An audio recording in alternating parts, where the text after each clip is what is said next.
Les 23 et 24 avril 2025 sont des jours dédiés à l'emploi et à l'employabilité sous la présidence du chef de l'État, son Excellence M. Bassirou Diomaye Diakhar Faye. Cela nous a amené à aborder la situation du chômage ici au niveau de Diourbel qui augmente de jour en jour si l'on en croit ce président d'ONG qui s'active dans la formation professionnelle, mais surtout dans l'emploi et l'employabilité. Diourbel regorge de beaucoup de chômeurs et j'en prendrai pour référence pratiquement deux axes.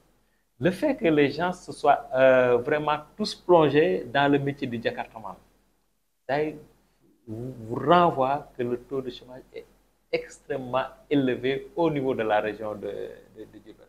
Parce que le métier de Jakartaman, en fait, c'était des gens qui étaient au chômage. Mais je dis que qui continuent à être des chômeurs sans pour autant en fait, le savoir parce qu'ils règlent des problèmes au quotidien. L'autre référence qui est extrêmement importante, il y a une étude qui a été réalisée par un partenaire technique et financier et qui a dit que Diourbel fait partie des 5 à 6 régions qui sont plus frappées en fait, par le chômage. La preuve, ce jeune homme a presque tout fait pour éviter le chômage en attendant le travail qu'il a toujours rêvé et qui jusqu'à présent tarde à venir. Depuis que j'ai été libéré de l'armée, je suis en contact avec la sécurité. J'ai eu l'occasion de fréquenter Sagam, Phoenix et Aspi. Mais jusqu'à maintenant, je n'ai pas encore le travail espéré.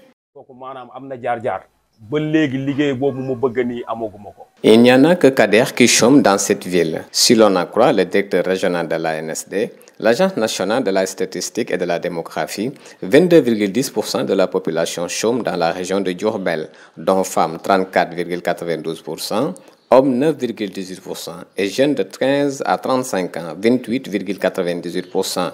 Devrions-nous croiser les bras et rester sans rien faire attendre l'État?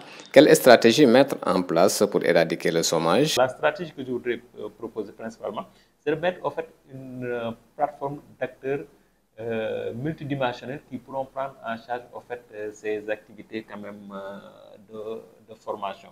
Je l'ai tantôt dit, il faut réduire les disparités qui sont au niveau de la région de Diourbel, mais faire en fait une étude au niveau de la région de Diourbel pour voir qu'est-ce qui est faisable et qu'est-ce qui n'est pas faisable. Diourbel est la région la plus peuplée après Dakar avec une population de 2 millions d'habitants, dont 428 habitants par kilomètre carré. Cela peut entraîner un taux de chômage plus élevé que celui des autres régions du pays.